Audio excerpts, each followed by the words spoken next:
Hey everyone, welcome to Pro PCS. I hope you all are doing good, staying safe and preparing well for your upcoming examinations as well. तो एक बार फिर आप सभी का स्वागत है Pro PCS के इस नए वीडियो में और आज हम डिस्कस करने वाले हैं MPPSC ने जो रिसेंटली अभी एग्जाम नोटिफिकेशन रिलीज किया है फूड सेफ्टी ऑफिसर का, उसका डिटेल्ड एनालिसिस की आपका जो एप्लीकेशन है वो कब स्टार्ट हो रहा है, एप्लीकेशन एंड कब होगा, एग्जाम लगभग कब तक हो सकता है, ऑलमोस्ट क्या क्या एलिजिबिलिटी क्राइटेरिया जो है वो है, तो ये आज हम डिस्कस करने वाले हैं. So as you all can see that we are at the official website of MPPSC mppsc.mp.gov.in. ठीक है, तो जैसे ही आप इस वेबसाइट पे जाएंगे अंडर एडवर्टीजमेंट्स, राइट, आपको जो फर्स्ट एडवर्टीजमेंट मिलेगा वो होगा recruitment advertisement for food safety officer examination 2025 public health and medical education department government of Madhya Pradesh. Okay, alright, इसका एडवर्टीजमेंट नंबर है 04/2025 और इसे 23 जून को रिलीज कर दिया गया. तो जैसे ही आप देखते हैं, हम इस लिंक पर क्लिक करते हैं, ठीक है, तो आपको यहाँ पे विज्ञापन क्रमांक देखने के लिए मिल रहा है. डेट जिस दिन इसे रिलीज किया गया है 23 जून 2025. Okay, alright. और अगर हम बात करते हैं पद नाम की, that what is the name of the post, right, so it is food safety officer. Okay, just quick moment, I am so sorry. हाँ, तो यहाँ पे अगर हम बात करते हैं तो ये है फूड सेफ्टी ऑफिसर के लिए. ओके, याद रखिएगा कि अगर हम इसकी लास्ट डेट देखेंगे एप्लीकेशन की तो वो है 10/8/2025. ओके, ऑलराइट, मतलब 10th अगस्त जो है वो आपकी लास्ट डेट है. प्लीज यहाँ पे नोट कर लीजिए, 10th अगस्त जो है वो आपकी इस एग्जाम के लिए अप्लाई करने के लिए लास्ट डेट है. लास्ट डेट ऑफ एप्लीकेशन जो है वो क्या है, 10th अगस्त है. ये नोटिस जो है ये 23 जून को रिलीज किया गया है. Okay, alright. तो अगर हम यहाँ पे डिपार्टमेंट के नाम देखेंगे तो ये है लोक स्वास्थ्य एवं चिकित्सा शिक्षा विभाग. ठीक है, तो चलिए आगे बढ़ते हैं. अब आपको पता ही होगा कि इससे पहले भी फूड सेफ्टी ऑफिसर जो है उसका रिक्रूटमेंट पीएससी ने रिलीज किया था, राइट, बट वो कैंसिल कर दिया था. ठीक है, और ये वापस से जो नोटिफिकेशन है वो रिलीज किया है. Okay, alright. याद रखिएगा कि अगर हम यहाँ इस नोटिफिकेशन में देखें तो आवेदन पत्र केवल ऑनलाइन स्वीकार किए जाएंगे और दिनांक 11/7/2025 से 10/8/2025 यानी 11th जुलाई 2025 to 10th of August 2025 till 12 noon accept किए जाएंगे. ठीक है, और अगर हम ऑफिशियल वेबसाइट के बारे में बात करें जहां से आप अप्लाई कर सकते हैं, सो इट इज www.mponline.gov.in और www.mppsc.mp.gov.in. Okay, alright. याद रखिए ये सिर्फ ऑनलाइन मोड में ही अप्लाई करना है आपको, आवेदन केवल ऑनलाइन ही स्वीकार किए जाएंगे, याद रखिएगा. ठीक है, अन्य किसी भी प्रकार से भेजे गए आवेदन पत्र आयोग द्वारा स्वीकार नहीं किए जाएंगे. देखिए, अब आगे बढ़ते हैं और हम एज के बारे में बात कर लेते हैं कि आपकी एज कितनी होनी चाहिए. ठीक है, ऑलराइट. तो याद रखिए कि आयु की जो गणना है जैसे कि सारे एमपी बेस्ड एग्जामिनेशन में होता है 1 जनवरी 2026 के रेस्पेक्ट में किया जाएगा. ओके, मतलब आपकी एज, फॉर इंस्टेंस आपकी जो एज है वो 1 जनवरी 2026 को कितनी होगी उस रिस्पेक्ट में किया जाएगा. मान लीजिए कि अगर इस एग्जामिनेशन की जो अपर एज लिमिट है वो 28 ईयर्स है, मान लीजिए, मैं एग्जाम्पल के लिए बोल रही हूँ यहाँ पर, तो 28 ईयर्स अगर एग्जाम्पल के लिए आपकी एज है, तो अगर आप फर्स्ट अपर एज लिमिट है तो अगर आप 1 जनवरी 2026 को 27 ही रहते हैं तो भी आप इस एग्जाम के लिए एलिजिबल होंगे. Okay, alright. याद रखिएगा कि जब आप ऑनलाइन एप्लीकेशन करें तो इस नोटिफिकेशन के अकॉर्डिंग, और ये एक कॉमन सी चीज है जो आई होप सारे एस्पिरेंट्स जानते ही होंगे, कि अपने 10th मार्कशीट के हिसाब से ही आपको अपनी जन्म तिथि, अपने माता पिता का नाम और अपना स्वयं का नाम उल्लेखित करना है. ओके, ये बात भी आपको याद रखनी है. ठीक है, चलिए अब हम आगे बढ़ते हैं और अगर हम त्रुटि सुधार के बारे में बात करें यानी करेक्शन विंडो के बारे में बात करते हैं. ठीक है, तो यहाँ पे आपको दिख रहा है कि जो करेक्शन विंडो है वो 16th जुलाई 2025 से लेकर 12th of August 2025 till 12 noon active रहेगा. Okay, alright. और इसके लिए आपको करेक्शन अमाउंट जो देना पड़ेगा वो 50 रुपीज रहेगा, ये भी आपको याद रखना है. ठीक है, ऑलराइट. सो अगर आपने कोई भी आपसे एप्लीकेशन के दौरान किसी भी प्रकार की गलती हो जाती है तो जैसे कि आप यहाँ पर देख पा रहे हैं कि आप उसे सिर्फ इसी विंडो में क्लियर कर सकते हैं. यहाँ पे स्पष्ट तौर पर लिखा गया है कि आवेदन पत्र में हुई किसी भी त्रुटि का सुधार परीक्षा अथवा साक्षात्कार के स्तर पर नहीं किया जा सकेगा. Okay, all right. So when you are filling the application form be very very attentive towards it. ठीक है, क्योंकि अगर आपने एक बार उसको फिल कर दिया और यहाँ पे जो करेक्शन विंडो है वो भी क्लोज हो गई तो फिर आप उसे चेंज नहीं कर सकते. It can not be undone. Okay, alright. तो चलिए आगे बढ़ते हैं.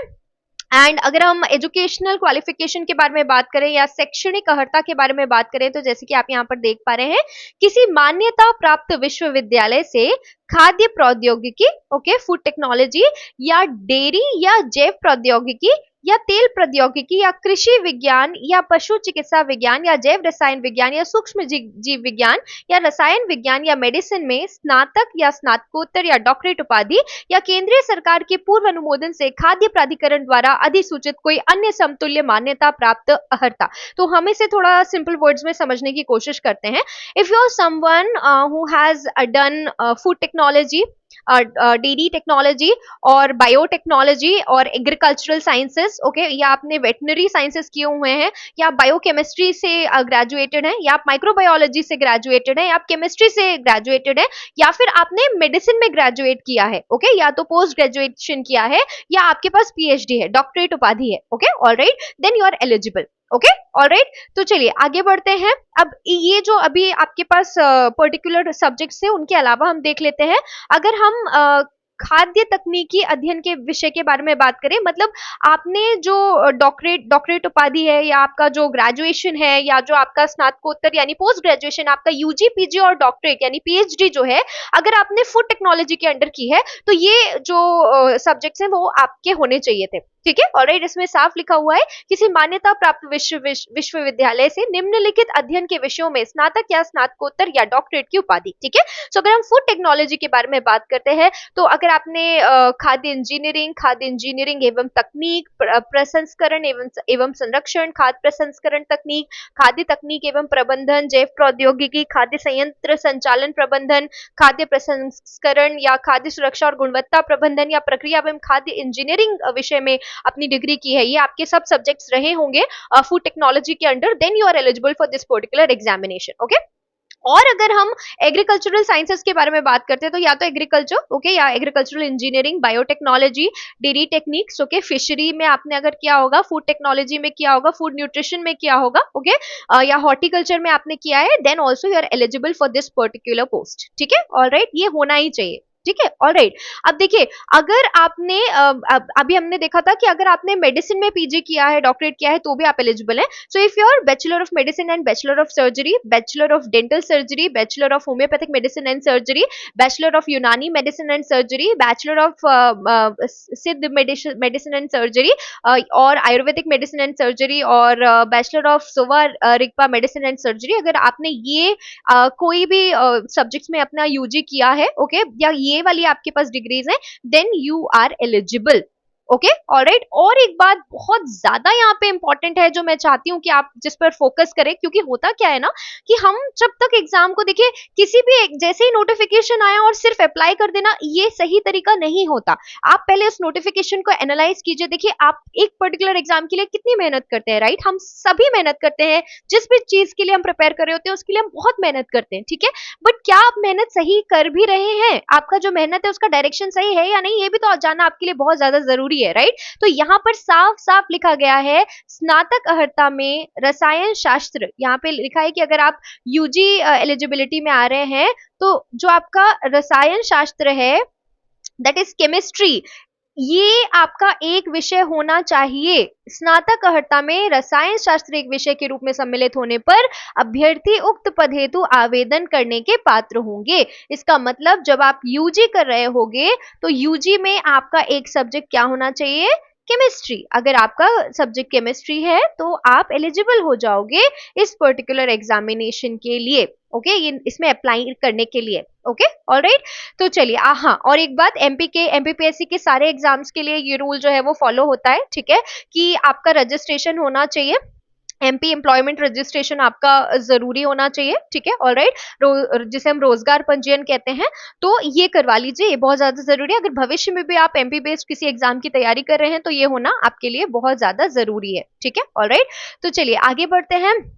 इसके अलावा एक और इम्पॉर्टेंट एस्पेक्ट जो हमको पता होना चाहिए, वो है पोस्ट्स, ठीक है, क्योंकि ये सबसे मेजर चीज है ना, आपको डिसाइड करने के लिए whether you want to fill this examination, whether you want to appear for this examination और नॉट, सबसे जरूरी है, मुझे ऐसा लगता है। ठीक है, तो चलिए देख लेते हैं। तो अगर हम रिक्त पदों की संख्या पर बात करें तो हमारे पास अनरिजर्व कैटेगरी में 14 वैकेंसीज हैं, एससी में 8, एसटी में 17, ओबीसी में 23, ईडब्ल्यूएस में 5 और टोटल 67, इस तरीके से टोटल वैकेंसीज हैं। और अगर हम यहाँ पर देखें रिक्तियों में मध्य प्रदेश की मूल निवासी महिला अभ्यर्थियों हेतु आरक्षित पदों की संख्या, ठीक है, ऑलराइट। तो टोटल वैकेंसीज कितनी है आपकी? 67 टोटल वैकेंसीज हैं। उसमें से जो एमपी की डोमिसाइल फीमेल्स हैं उनके लिए कितनी वैकेंसी है? अनरिजर्व कैटेगरी के लिए 5, एससी के लिए 3, एसटी के लिए 6 और ओबीसी के लिए 8, ईडब्ल्यूएस के लिए 2।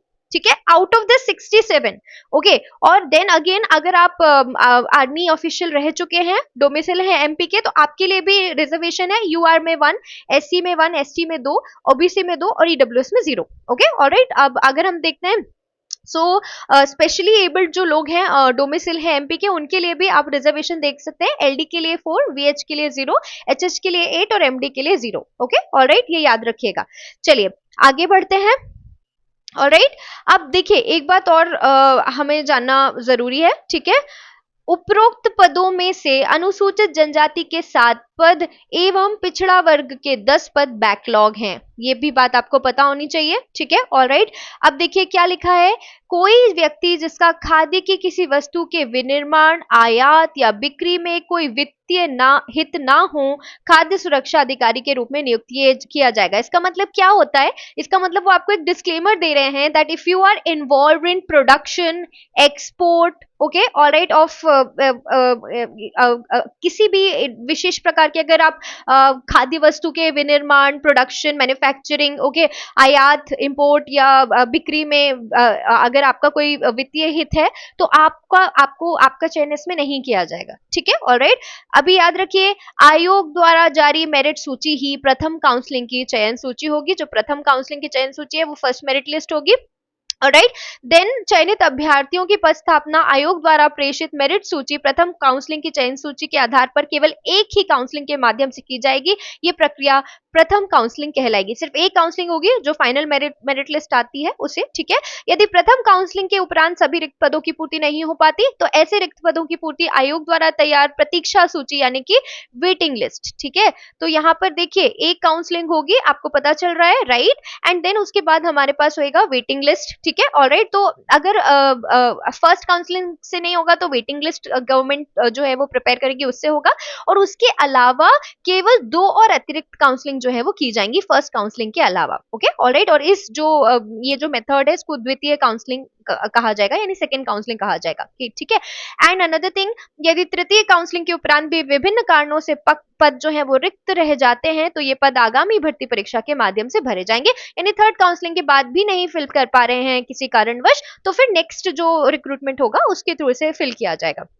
ओके, अगर हम पद का विवरण देखते हैं तो डिपार्टमेंट का नाम है लोक स्वास्थ्य एवं चिकित्सा शिक्षा विभाग। Okay, alright. अगर हम श्रेणी की यानी कैटेगरी की बात करते हैं तो थर्ड एग्जीक्यूटिव श्रेणी है, पद स्थिति परमानेंट है। आपको यहाँ पे वेतनमान भी दिख रहा होगा, 36,200 टू 1,14,800। Okay, alright. एंड राज्य शासन द्वारा समय समय पर प्रसारित आदेशों के अनुसार महंगाई भत्ता एवं अन्य भत्ते देय होंगे। ओके, इसका कर्तव्य यानी जॉब रिस्पॉन्सिबिलिटी जो होगी आपकी वो होगी खाद्य सुरक्षा मानक अधिनियम 2006 और नियम 2011 में वर्णित कर्तव्यों का निर्वहन करना होगा। ये जो आपके एक्ट है फूड सिक्योरिटी एक्ट, ठीक है, इसके हिसाब से जो नियम 2011 में जो आपके रूल्स वर्णित हैं उनके हिसाब से आपकी जॉब रिस्पॉन्सिबिलिटी होगी।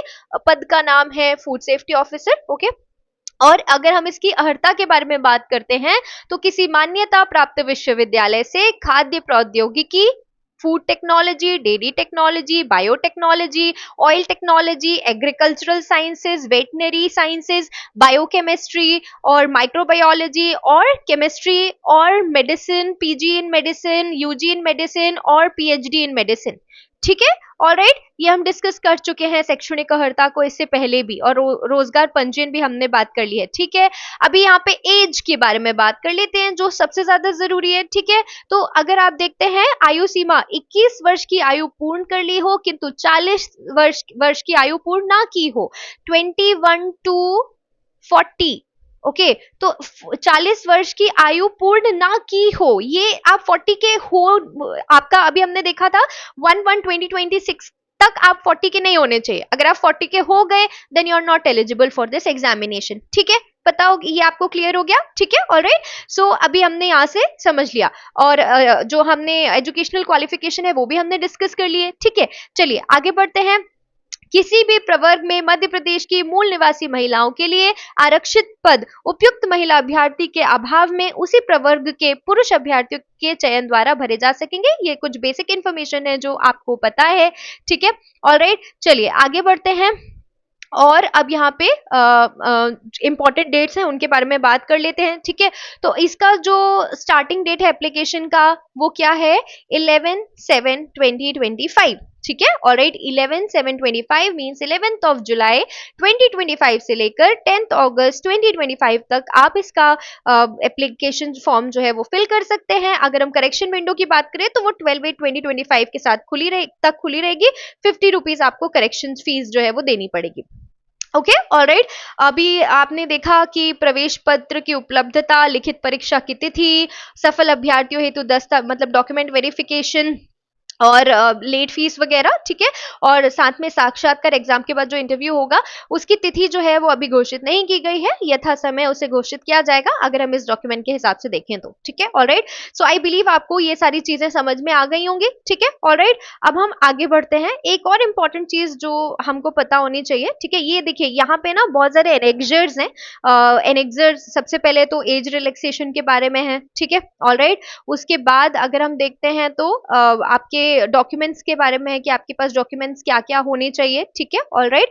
और इसके साथ साथ ही आप देख सकते हो अलग अलग प्रकार के जो एनेक्जर्स हैं वो इसमें इंक्लूड किए गए हैं। ठीक है, ऑलराइट। एक और इम्पोर्टेंट चीज है जो मैं आपको दिखा देती हूँ, वो ये और इम्पोर्टेंट, हमने एज बात कर ली कि भाई 21 to 40 होने चाहिए, जिसमें आप 40 के नहीं होने चाहिए। ठीक है, ऑलराइट। 40 अपर लिमिट है लेकिन इंक्लूडेड नहीं है। 40 के होने नहीं चाहिए, आप 39 के होंगे चलेगा बट 40 नहीं होने चाहिए। ठीक है, ऑलराइट। 21 से बड़े तो होने चाहिए बट 40 नहीं होने चाहिए। ठीक है, ऑलराइट। अभी देखिए, अगर आप डोमिसिल हैं, एसटी हैं, एससी हैं, ओबीसी हैं, नॉन क्रीमी लेयर, ईडब्ल्यूएस हैं, या आप जो हैं आप स्पेशली एबल्ड कैटेगरी में आते हैं, तो आपके जो आपको फी पे करनी है वो 250। ओके, इसके साथ साथ क्या लिखा है, शेष सभी श्रेणी तथा मध्य प्रदेश के बाहर के निवासी अभ्यर्थियों हेतु 500 रुपीज। ये बात समझ में आ गई आपको। ठीक है, ऑलराइट। और एक और बात इन्हें कही है कि अगर किसी भी स्टेज में जो एडवर्टीजमेंट है वो कैंसिल कर दिया जाता है तभी आपको पैसे जो हैं वो वापस आ जाएंगे। ठीक है, ऑलराइट। यहाँ पे डेट्स दी गई हैं, आपकी अंतिम तिथि 10/8/2025 है, दोपहर 12 बजे तक। ठीक है, और हेल्पलाइन नंबर्स भी जो हैं वो आपको दिए गए हैं। ठीक है, ऑलराइट। अब दूसरी बात ये कि अगर आपके पास जो आयु संबंधी प्रमाण पत्र है, ठीक है, वो हायर सेकेंडरी या मेट्रिकुलेशन की मार्कशीट या जिनमें जन्म तिथि का स्पष्ट उल्लेख हो, सिर्फ उन्हें ही आप आयु संबंधी प्रमाण पत्र के लिए यूज कर सकते हैं।